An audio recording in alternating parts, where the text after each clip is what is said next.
Ladies and gentlemen, welcome aboard Flight 707. Today's flight time will be about 3 hours 20 minutes following takeoff. Now please make sure your seatbelt is in the upright position and your seatbelt is fastened. I'm an international man. Jump on a plane, go to my next landing.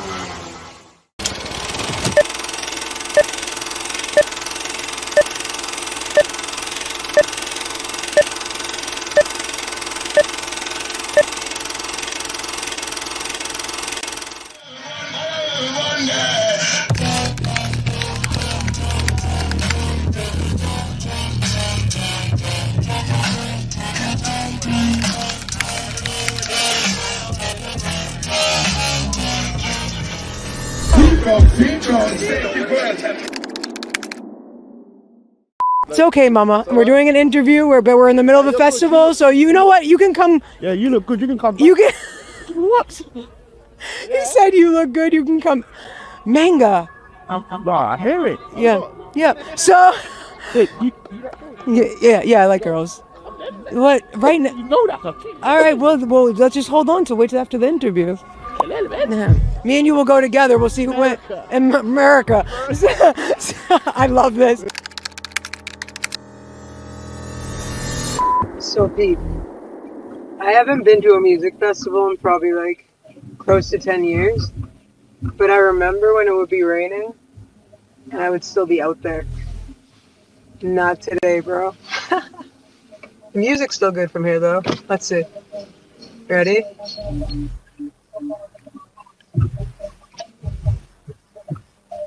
Twenty minutes later. Peace everybody, it's G Major and we are live on MAJORMOOD Street in Harmony, Maine at FamFest. In just a little bit, we're going to be covering the Rhythm Rollers Takeover with Sir Spyro, Manga Saint Hilare, Jamakabi, and Timbo Slice. Let's go.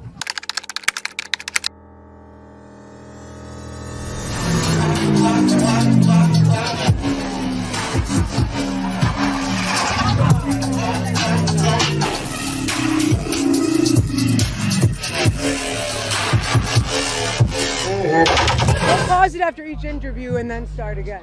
Okay, yeah. Let's go. Don't know. You done know. We're here at FamFest. You put together this festival with a bunch of other people, I'm sure, but this is obviously a major event for underground music. Can you speak on sound system culture a bit and why, with underground genres like dubstep and grime and 140, the system is so important? I mean, I don't know if this mic is picking us up right now, but you could feel the bass music throughout this festival. When it comes to sound system culture here, like it's something that started obviously big in dub and reggae, and you know, we put a large emphasis on that because that's where this scene started, you know, in dark rooms with big sound systems. There was never really that emphasis on visuals. It's about building from within and building a community, and you know, how do we build together? And you know, we've done a pretty good job of laying the foundation here, as you can see. So like now it's just how do we take it to the next level? How do we improve? No, thank you, because I just wanted to make it a point to say that other genres of music, the actual productions aren't necessarily made to play on sound systems, and how intricate these productions are, whether it's grime or dubstep or 140 or all of that. No matter what it is made to be played on a system that can actually portray the music in its best light. Shout out G Major.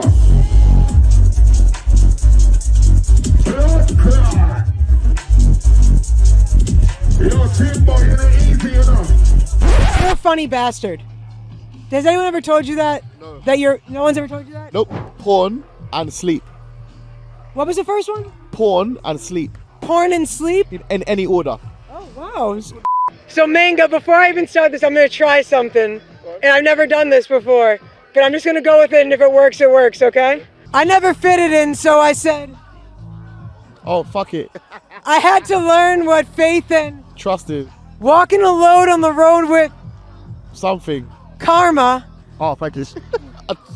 I ain't really have no faith in Justice. all of my mistakes light my Path. happy that all the pain had some Substance. walk in God. I don't run from problems. A work in progress and I'm not done with. I'm sorry to anyone Let down. but I wasn't. Who I am now. I felt looked over and Left out. but I was looked after by. Next powers. I never knew that line. I just said that so I could figure it out. Shit. Yes! Do you think that Beyonce purposely made her tour on the night of yours to ruin your ticket sales? And she did, and it backfired tremendously. So she tried to put on a show, last minute show at Tottenham Stadium with like 80,000 people or whatever. My show of 1,000, I think my show was like 1,500 people or something like that, meant to be. My rebellion against the Beehive helped me sell more tickets and sell out my show. So basically, as we all knew, as the science proves, being a hater works. I mean, I had to know. I know that there was a backstory, and I didn't know if you guys were keeping it under wraps. I didn't know if you had like an NDA or something, you know, because Beyonce, but... And she's never got a reload. Ever.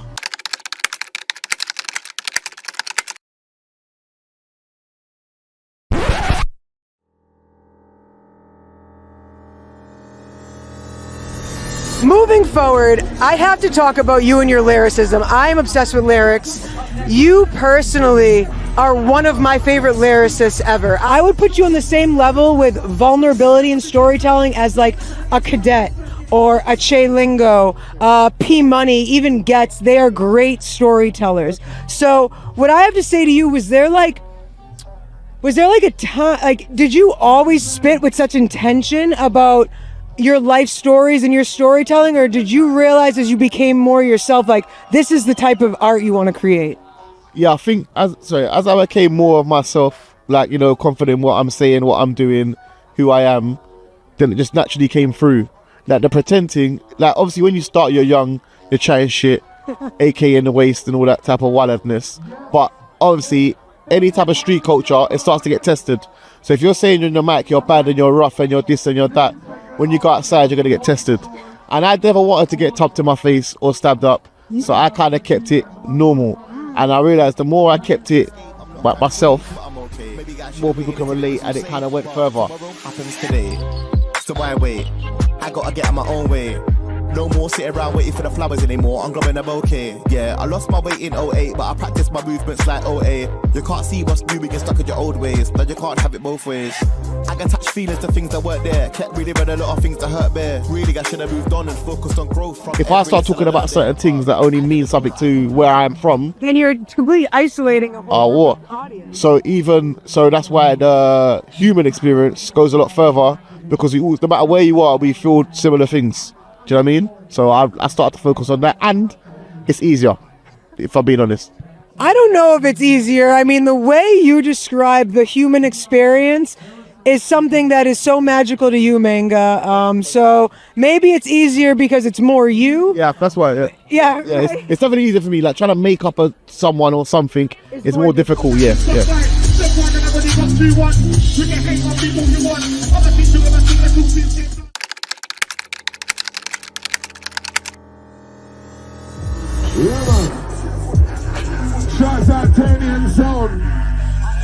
How's the jacket? How's my hair? We're all set? Okay.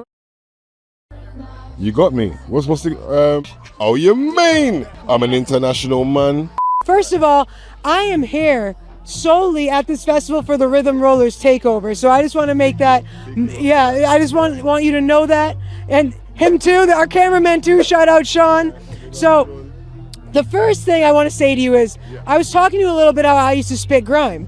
So when I used to prepare for my grime sets, I used to go on a run.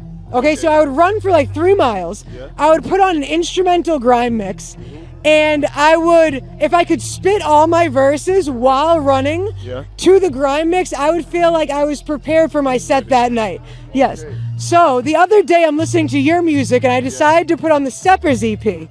And so I went for a run to listen to it, just to listen. And I saw one of the songs was called Run. So I thought it was ironic. I threw it on, and I started running, and I was like, and I haven't spit grime in a while, but I was like, yo, I want to spit a verse, So then I look at your EP, and I'm like, oh, fuck yeah, he released the instrumentals with it. So we're here in America, and I don't think Americans fully understand how important the instrumentals and the acapellas are to grime that you even released an EP with the instrumentals along with it. Can you speak on that a little bit? Yeah, well, basically, there's a lot of times as an artist, you might hear a track, you might hear an artist has done a track and you think, you know what, that beat's fire, but you can't get the instrumental. So yeah, just simple as that. Like, I just thought, as well as letting people get a chance to spit on the instrumentals, give a chance for the producers to make extra money as well on top. So yeah. Oh, so it's actually for the producers to also be able to profit off of it as well, right? That's right. And this is a little different than hip hop culture. Like even Manga, who I interviewed before, he released an album, then released the album of just his acapellas. Okay, so that is also so that producers can use the acapella to make remixes, right? That's it.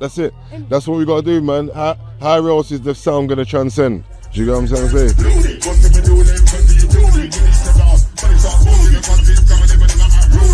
So the next part of this, God, I can't even see my cue cards. Oh yeah, this is a great one. I love this. So I'm watching your sets the other day and you're so much fun to watch, especially like on even Sir Spyro's sets, everything.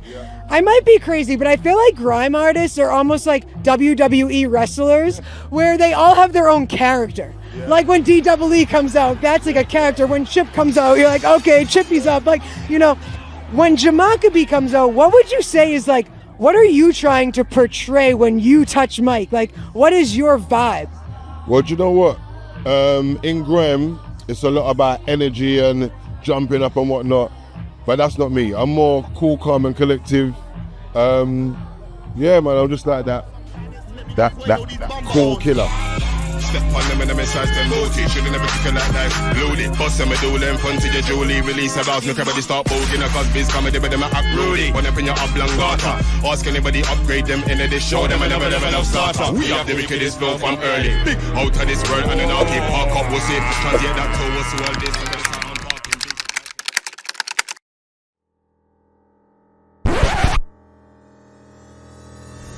The battery came out. Is that going to change the volume? Nah, you just go check. Check. Okay. All right. We recording? All right. After a little technical difficulties, our camera died, but we are back on Major Mood Street with Jamakabi. He was killing a verse. We're going to make sure he does it before we sign off. Jamakabi, you ready to set the mood? Yeah, let's do it. Oh, you mean? Right. This one here is from a single. Should be out now. I don't know when this is dropping. Let's figure it out now. All right, let's go. Watch it. International business. Yo, shout out the Bengalis, Indian and Somalis, Gambian and Iranis, English and Malawis, Greek and Senegalese. Yo, Ghana gal and Niger gal, Canadian and China gal from US and Japan, St. Lucian, Albanian. Let me tell you where me come from. I am Mataratan Jamaican. One Grundy was a Cuban, but me born in England, in Hackney, East London, where me youth them come from. When you see the fire burn? Burn up, just like a Targaryen. Jakaris, it's time to go a militant fire, burn up and cremate Babylon. I'm an international man. Yo, Jamakabi, international man, live for the Rhythm Rollers takeover. Thank you so much. It's G Major here on Major Mood Street with Jamakabi. Yes, and thank you, panels, for having us out tonight. Let's go. The flight has now arrived at International Airport, and the outside temperature is a pleasant 28 degrees. Major Mood Street. Killer P, First Spyro. This one's brand new. You're getting exclusive after exclusive. Listen. We do it and done. We don't do it and run. Run down for the one of the enemy, them and empty out the whole drum. We do it and done. We do it and run. Run down for the one of the enemy, them and left them. Yeah. Brand new style.